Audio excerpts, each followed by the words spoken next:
할렐루야, 사랑하고 축복합니다. 우리 샬롯츠빌 한인교회의 귀한 교회학교 모든 가정들의 주님의 사랑과 평안으로 인사드립니다.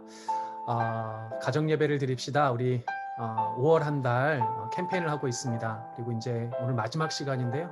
가정 예배 Q&A로 오늘 이 시간을 진행하고자 합니다. 우리 이 시간 또 지내는 동안 이 시간을 통해서 우리 가정마다 가정 예배를 드리는데 실질적인 또 도움이 될 수 있기를 간절히 소망합니다. 네, 우리가 두 번에 걸쳐서 가정 예배를 왜 드리는지, 또 가정 예배를 어떻게 드리는지 우리가 함께 살펴봤는데요. 사실은 조금 이론적인 이런 내용들이 들어가다 보니까 우리 부모님들 중에 실제로 진행하시는 게 조금 쉽지 않다. 또 우리 가정은 이런 모습인데 이걸 직접 이렇게 말씀해 주신 대로 하려니까 좀 쉽지 않다 해서 여러 가지 궁금증을 주시는 분들이 조금 있으신 것 같아요. 그래서 오늘 이 시간에는 마지막으로 가정 예배에 대한 다루지 못했었던 질문들에 대한 답들을 좀 살펴보려고 합니다. 물론 이 시간이 모든 질문들을 다 궁금증 등을 다 해결해 드릴 수는 없겠지만 그래도 우리 가정마다 가지고 있는 좀 특수한 환경들 또 부모님들께서 가지고 계신 궁금증이 조금 해결될 수 있는 시간이 되었으면 좋겠습니다. 먼저 살펴볼 질문은 이거예요. 시간이 너무 없어요. 가정 예배를 드릴 수 있는 시간이 없다 뭐 이런 표현일 수 있고요. 또 하나는 자녀들하고 함께 하려고 하는데 자녀들이 특별히 청소년 자녀들인 경우 청소년들이 너무 바쁘죠. 미국에도 마찬가지고 또 한국에도 마찬가지인데요. 그러다 보니 시간이 너무 없어서 가정 예배를 드릴 수가 없어요. 이렇게 질문하시는 분들이 계십니다. 이 질문에 대한 답은 한마디로 말씀드리면 다른 많은 것들보다 가정 예배가 참 중요하구나라는 우선순위의 부분을 놓고 볼 때 여러분들이 갖고 계시는 시간, 우리 자녀들이 가지고 있는 시간, 그 시간들의 우선순위에 가정 예배를 두느냐 두지 않느냐에 본질적인 문제가 있겠죠. 사실은 가정 예배 여러 모양을 보면 아주 짧은 시간을 가지고도 드릴 수 있습니다. 그래서 시간이 너무 없다는 건 이렇게 말씀드리면 죄송하지만 이런 질문을 하시는 분들 어떻게 보면 우선순위에서 가정 예배가 뒤로 밀려 있구나. 그러다 보니 핑계를 찾다 보니 시간이 없다라는 핑계를 찾는 것 아닌가라는 이런 생각을 좀 스스로 해보셨으면 좋겠습니다. 그래서 우리 가정을 살리기 위해서 우리 자녀들 영적으로 혼탁한 이 시대에 정말 하나님의 자녀들로 잘 키울 수 있는 가장 좋은 방법이 가정 예배라면 시간이 없다라는 것이 진짜 이유가 될 수는 없지 않을까 싶습니다. 아주 짧은 시간이라도 내어서 일주일에 한 번이라도 내어서 드린다면 가정 예배를 꼭 드리실 수 있지 않을까 싶습니다. 그래서 아주 작은 시간이어도 좋아요. 조금 이따 다시 말씀드리겠지만 짧은 시간이어도 꼭 이 시간을 통해서 또 그 짧은 시간을 통해서 그 가족 안에 함께 믿음으로 예배 드리는 그런 시간이 꼭 있었으면 좋겠습니다. 두 번째는 안 믿는 가족이 있다라는 질문을 하시는 분들이 있어요. 되게 실질적인 어려움이 있으실 것 같아요. 예를 들면 부부 중에 남편은 믿는데 아내분이 안 믿는다든지 아내분은 믿으시는데 남편분이 안 믿는다든지 사실 가정 예배를 가족이 함께 드려야 되는데 좀 어렵습니다. 내지는 우리 자녀들은 꼭 신앙으로 키우고 싶은데 내 배우자가 믿지를 않아서 참 어렵습니다. 반대일 수도 있죠. 부부는 다 믿는데 아이가 이제 자녀가 믿지 않아서 어떻게 해야 되나 이럴 수 있어요. 여러 가지 또 여러 가지 형태의 가정 예배가 존재할 수 있지만 이런 경우에도 당장은 이제 남편분이 혹은 아내분이 자녀가 아니더라도 믿는 가족들이 시간을 서로 조율해서 맞춰서 드리실 수 있는 방법들을 좀 고안하시면 좋을 것 같아요. 그러니까 제가 지난주에 권면해 드린 대로 형식과 순서를 다 지키지는 못하더라도 함께 기도하는 시간만이라도 가지면 좋을 것 같습니다. 대신에 조금 시간을 정해서 그리고 가급적이면 하나님의 말씀을 같이 볼 수 있는 이런 형태로 갔으면 좋겠고요. 그 예배를 통해서 안 믿는 그 가족을 위해서 먼저 기도하면 참 좋겠죠. 우리 남편이, 우리 아내가, 우리 자녀가 믿지 않습니다. 하나님, 이 가족 예배의 시간에 우리 남편이, 아내가, 우리 자녀가 꼭 참석할 수 있도록 함께 믿음을 가질 수 있도록 주님께서 도와주세요 하는 기도를 함께 하면서 가정 예배를 이끌어 가신다면 얼마나 좋겠습니까? 그렇게 하는 시간을 좀 가지시면 좋을 것 같습니다. 세 번째로 부모님들께서 이런 질문 많이 하세요. 목사님, 저는 말씀 잘 몰라요. 제가 어떻게 말씀을 전하나요? 제가 어떻게 설교를 하나요? 뭐 이렇게 질문하실 수 있습니다. 되게 실질적인 질문이고 당연히 그런 부담과 어려움을 가지고 계실 수도 있을 것 같습니다. 그런데 지난번에 제가 말씀드린 대로 사실 그 순서상의 하나님의 말씀을 보는 시간은 다양한 형태로 우리 부모님들께서 적용하실 수 있을 것 같아요. 가장 간단하게는 정해진 본문을 한두 번 반복해서 서로 읽는 겁니다.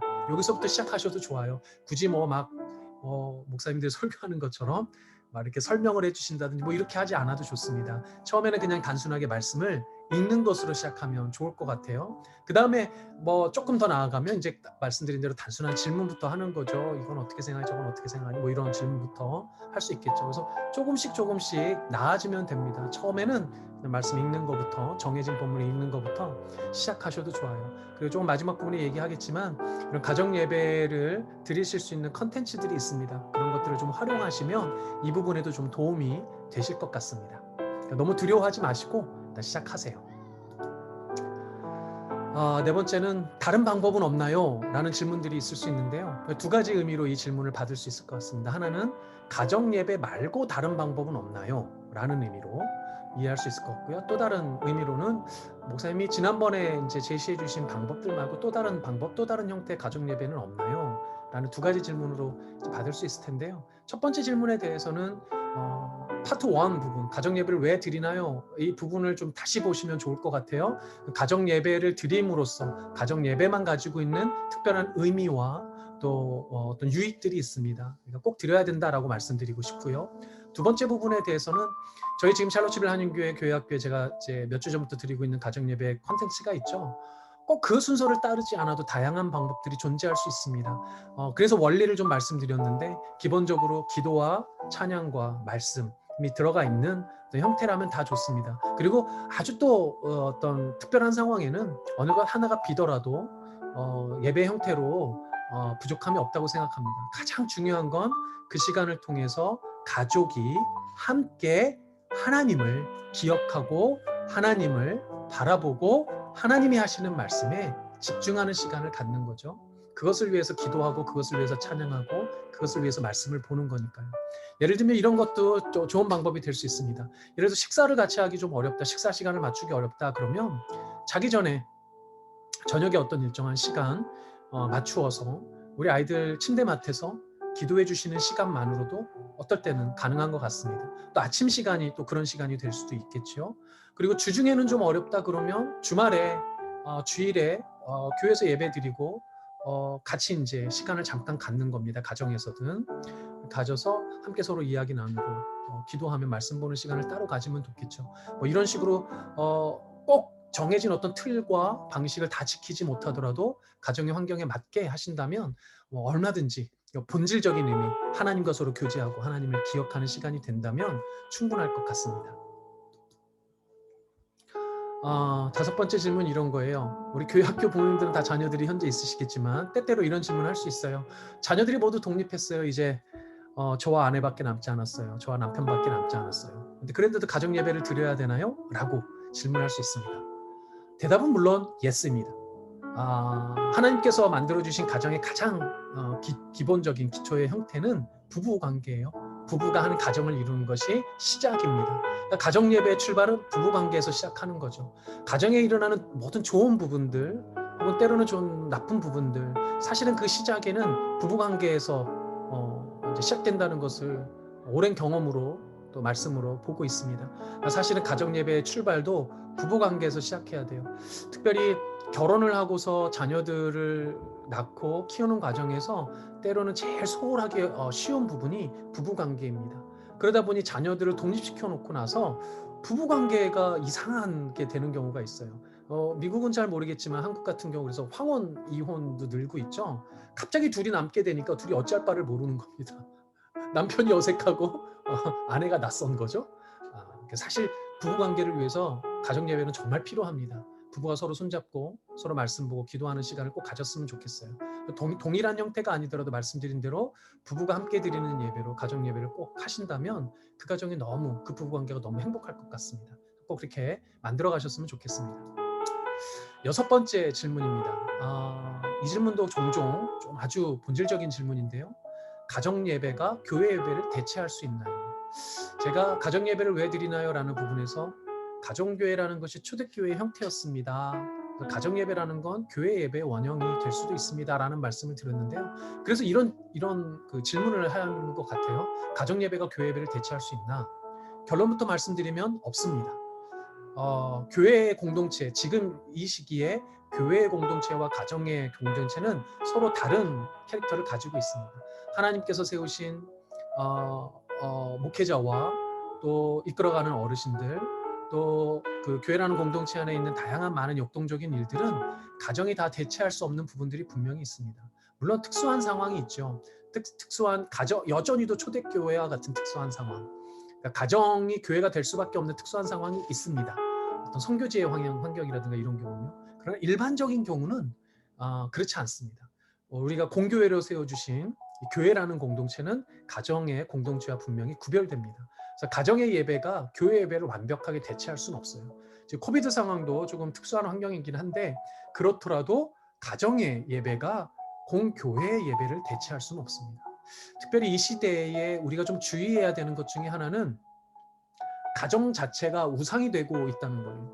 많은 사람들이 가족 중심으로 움직이죠. 미국 사회는 특별히 많은 가정들이 가족 중심의 어떤 공동체로 사회가 구성이 됩니다. 그러다 보니 그 어떤 것보다도 가정이 더 중요해지는 거예요. 그러나 말씀은 분명히 증거하고 있기로 가정보다도 더 소중한 것은 예수님입니다. 가족보다도 더 소중한 것은 하나님이에요. 사실은 아버지 어머니보다도 자녀보다도 더 귀한 것은 하나님이고 예수님이고 우리가 믿고 있는 복음입니다. 무엇이 더 중요하고 무엇이 더 우선순위인지를 우리가 분명히 구별할 수 있어야 됩니다. 그런 의미에서 가정 공동체가 교회 공동체보다 때로는 우선할 수는 없습니다. 특별히 예배의 부분에 있어서 교회 공동체 예배는 가정의 예배보다도 더 앞서야 합니다. 가정 예배도 중요하지만 교회 예배를 공교회의 공예배를 여러분들이 중요하게 생각하셔야 되는 이유입니다. 그래서 가정의 공동체도 중요하지만 교회 공동체의 예배가 더 중요할 수 있다는 거. 그래서 우선순위로 굳이 따지자면 교회 공예배는 반드시 섬겨야 되고 가정의 예배도 반드시 섬겨야 하나 가정 예배가 교회 예배를 대체할 수는 없습니다. 마지막으로 또 실질적인 부분인데요. 가정 예배에 활용할 수 있는 컨텐츠들이 좀 있나요? 이 질문은 좀 바꿔서 또 이렇게 됩니다. 목사님 주시는 제가 지금 우리 설치를 한인교회 교회학교에 제공하고 있는 가정예배 콘텐츠는 계속되나요? 이런 질문이기도 한데요. 지금 현재 제가 보내드리고 있는 가정예배 콘텐츠는 6월 달까지 보내드릴 예정입니다. 그냥 이제 가정예배를 드립시다 이 캠페인을 통해서 우리 가정마다 가정예배를 드릴 수 있는 트리거 역할을 하는 것으로 보내드리는 거고요. 이제 그 이후에는 가정마다 조금 이제 가정 자체적으로도 할 수 있을 거고요. 또 조금 아직도 도움이 필요하던 컨텐츠들이 필요할 텐데 사실 시중에 미국에서도 좀 구할 수 있을 것 같은데요. 특별히 가정 예배를 매주 드릴 수 있는 가정 예배에 대한 예배 안내지 이런 것들이 시중에 여러 특별히 큐티 책들에 많이 있어요. 그래서 뭐 다양한 출판사들에 나오고 있는 여러 가지 가정 예배를 드릴 수 있는 컨텐츠들이 시중에 있으니까 구하실 수 있을 겁니다. 혹은 온라인에서도 쉽게 구하실 수 있어요. 제가 사역을 했던 사랑의 교회에서 제공하고 있는 다양한 큐티 책들의 가정 예배도 있고요. 또 두란노 출판사라든지 또 규장이라든지 또 성서 유니온이라든지 이런 출판사에서 제공하고 있는 다양한 큐티 책들의 가정 예배 컨텐츠들이 온라인에서도 제공되고 있으니까요. 우리 부모님들께서 활용하시면 좋을 것 같습니다. 그리고 이후로도 실질적인 어떤 이런 컨텐츠들이 좀 필요하다면 개인적으로 연락 주시면 안내해 드리도록 하겠습니다. 자, 여기까지 7가지 질문에 대한 답을 찾아봤는데요. 마지막으로 이 말씀을 드리고 정리를 했으면 좋겠습니다. 가정 예배에 대한 건 가정에 대한 관심, 자녀들에 대한 관심, 그리고 무엇보다도 하나님에 대한 관심과 믿음에서 비롯됩니다. 제가 지난번 가정 세미나에서 이런 말씀 드렸는데요. 관심은 영어로 interest죠. 상호 간에 평안함을 줄 수 있습니다. 내가 상대방에게 평안을 주는 겁니다. 레스트를 주는 거죠. 서로 휴식이 되는 그런 관계가 되는 게 이 관심에서 비롯됩니다. 한자로는 이렇게 관심이라는 한자로 표현이 되는데요. 마음을 서로 묶어주는 역할을 하는 겁니다. 이 관자는 서로 관계하다의 관자이지만 서로 묶어준다, 서로 연결시켜준다라는 의미입니다. 이 가정 예배는 관심에서 시작되고 믿음에서 시작됩니다.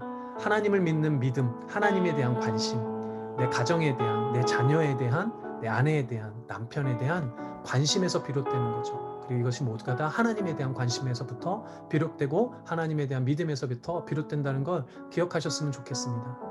사랑하는 샬롯11 한인교회 우리 가족, 우리 부모님들 하나님을 믿으시죠. 그리고 여러분들 가정에 관심이 있으시죠. 꼭 가정 예배를 드리셨으면 좋겠습니다.